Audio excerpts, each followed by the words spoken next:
నేను సహకార ధర్మపీఠ వ్యవస్థాపక ధర్మకర్తను సంబార భూమయ్య. మిత్రులారా, మీకు తెలుసు, గత 30 సంవత్సరాలుగా నేను సహకార ఉద్యమం ప్రచారానికి, భావజాలం ప్రచారానికి, సహకార ఉద్యమ సంరక్షణకు కృషి చేస్తున్న అంశము మీకు తెలుసు. ఈ సందర్భంగా సహకార వ్యవస్థకు ఒక వేదికగా సహకార ప్రయోజనాలు, సమస్యల మీద చర్చించడానికి ఒక వేదిక అనేది లేదు. దీనికి ఆ లోటును సమకూర్చడానికి సహకార ధర్మపీఠం యూట్యూబ్ ఛానల్ను వేదికగా చేసుకోవాలని ఈ సందర్భంలో మేము ముందుకు వస్తున్నాను. మిత్రులారా, మీకు తెలుసు, సహకార విధానం అనేది ప్రజల యొక్క ఆర్థిక ఐక్య సంఘటన. మెజారిటీ 60-70% ప్రజల యొక్క ఆర్థిక ఐక్య సంఘటన సహకార విధానం.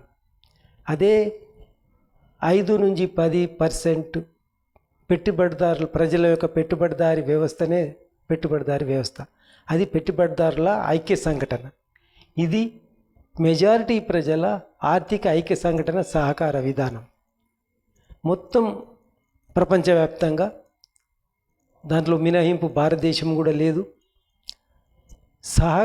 పెట్టుబడిదారీ యొక్క అంశాన్నే ఒక ఆర్థిక కోణంగా, దాని డిమాండ్ అండ్ సప్లై, మొత్తం పెట్టుబడిదారీ ప్రయోజనాలను గురించే ఈ చర్చలు, సమావేశాలు, లేకుంటే అనేక సంస్థలు, మాధ్యమాలు నిరంతరం చర్చిస్తూ పెట్టుబడిదారీ వ్యవస్థ అభివృద్ధే దేశాభివృద్ధిగా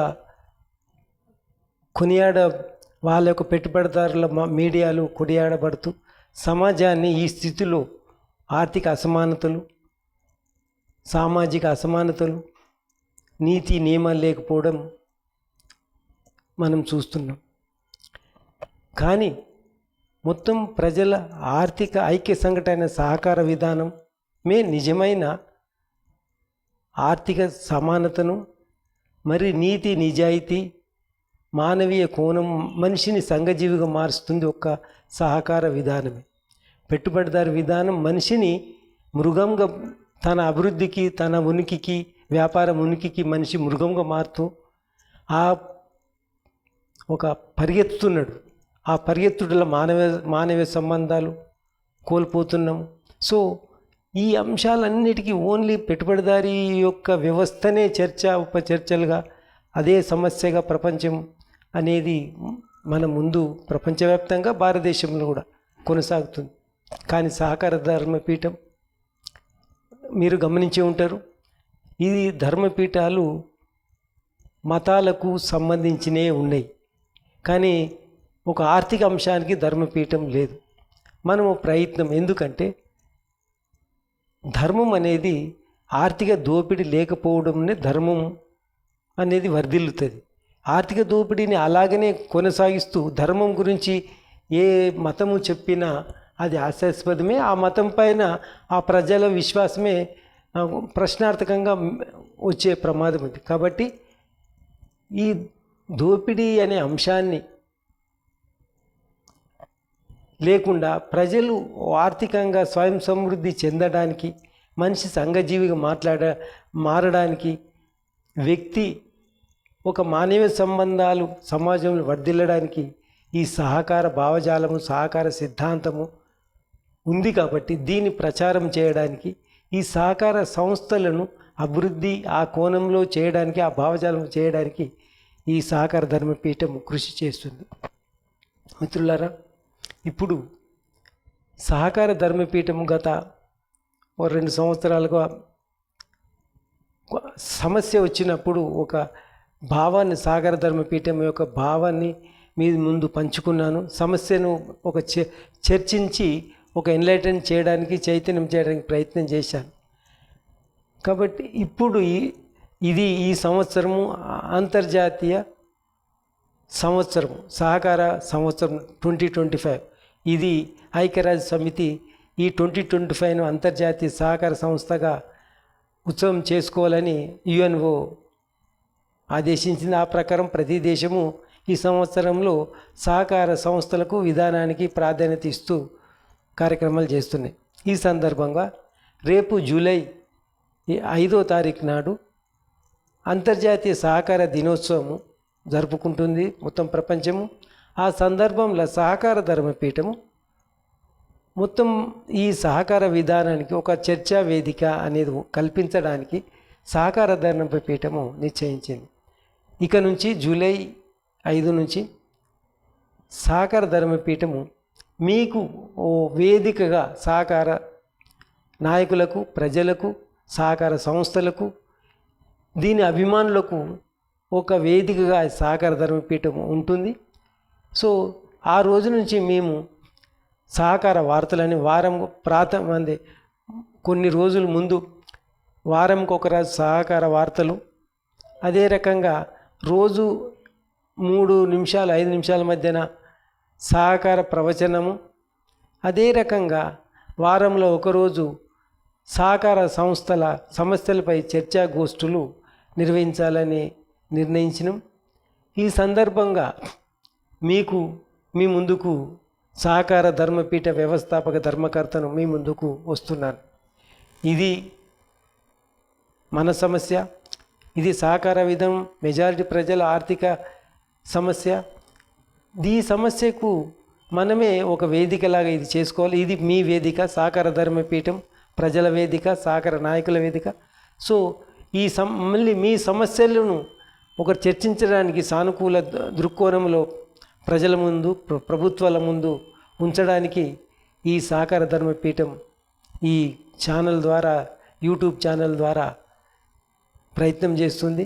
ఈ సందర్భంగా మిమ్మల్ని కోరడం ఏంటంటే, ప్రతి సహకార సంస్థ అంటే వివిధ రకాలైన ప్రాథమిక వ్యవసాయ సహకార సంఘాలు, కుల వృత్తుల సంఘాలు, చేనేత సహకార సంఘాలు, పాడి ఉత్పత్తి సంఘాలు, జిల్లా బ్యాంకులు, అనేక రకమైన లేబర్ కాంట్రాక్ట్ సొసైటీలు, జాయింట్ ఫార్మింగ్ సొసైటీలు, గొర్రెల ఉత్పత్తులు, మత్స్య సహకార సంఘాలు, అనేక సమస్యలు. దీనికి ఒక వేదిక తీసుకొని సహకార 1943 సహకార విధానము ప్రజల, ప్రత్యేకంగా వ్యవసాయదారుల ఆర్థిక అవసరాలు 3% 47లో తీర్చేది. కానీ మనం అమలు చేసిన పంచవర్ష ప్రణాళిక వలన 1987 వరకు 67% తీర్చడం వరకు మనం అభివృద్ధి చెందింది సహకార రంగం. కానీ న్యూ ఎకనామిక్ పాలసీ వచ్చిన తర్వాత అది ఈ రోజుకు 10%కు తగ్గిపోయింది.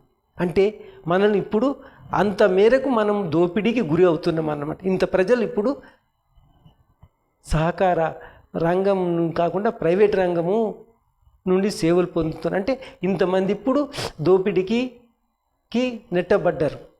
మళ్ళీ ఇంతకుముందు యూనివర్సిటీలు అన్నింటిలో ఒక సహకార శిక్షణగా ఉండే సబ్జెక్ట్ ఇవన్నీ తెలియకుండానే, చర్చించకుండానే అప్రకటితంగా ఇవన్నీ తీసేసి, సో మీకు అందరికీ ఒక వేదికలాగా, మీ సమస్యలకు వేదికంగా, మీ సమస్యకు ఒక వాయిస్ లాగా సహకార ధర్మపీఠం నిలవాలని రేపు జూలై 5 నుంచి ఈ శీర్షికలు కొనసాగిస్తున్నాం.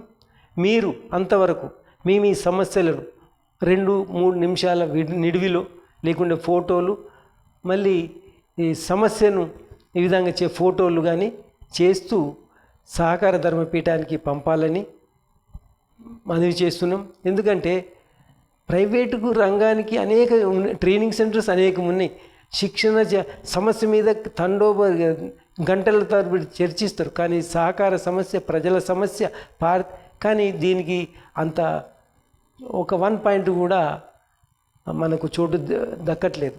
కానీ మనం ఎన్లైటన్ కావాలి, చైతన్యవంతం కావాలి, మన ఆర్థిక వ్యవస్థను మనము రక్షించుకోవాలి. ఈ రక్షించుకోవడం వల్లనే ఇప్పుడున్న మార్కెట్ వ్యవస్థలో మనం రక్షింపబడతాం.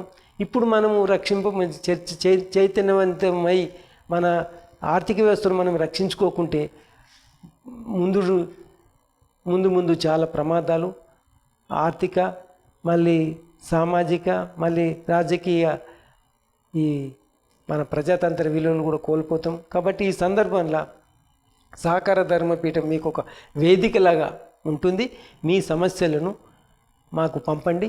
మా వాట్సాప్ నంబర్ 9248591934కు ఈ వాట్సాప్ నంబర్కు మీరు మీ వీడియోలు కానీ, వార్తలు కానీ, మీ అభివృద్ధి కార్యక్రమాలు కానీ, లేకుంటే మీకున్న సమస్యలు కానీ, ఉద్యోగుల సమస్యలు కానీ, బ్యాంకుల సమస్యలు కానీ, సహకార సంఘాల సమస్యలు కానీ, లేక పాలకవర్గ సమస్యలు కానీ ఏది ఉన్నా ఈ వాట్సాప్ నంబర్కు పంపాలని, అదే రకంగా మీరు ఏ సమస్య గురించి చర్చించాలని కోరుతుర్రో ఆ సమస్యను కూడా మాకు నివేదించినట్టే దానికి సానుకూలంగా నిర్ణయం తీసుకొని చర్చించడానికి నిష్ణాతులను పిలిచి ఒక చర్చా కార్యక్రమం నిర్వహిస్తామని తెలియజేస్తున్నాం.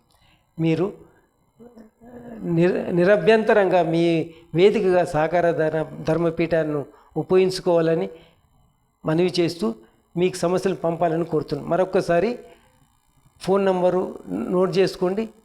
9248591934 ఈ వాట్సాప్ నంబర్కు మీరు పంపాలని మనవి చేస్తున్నాం.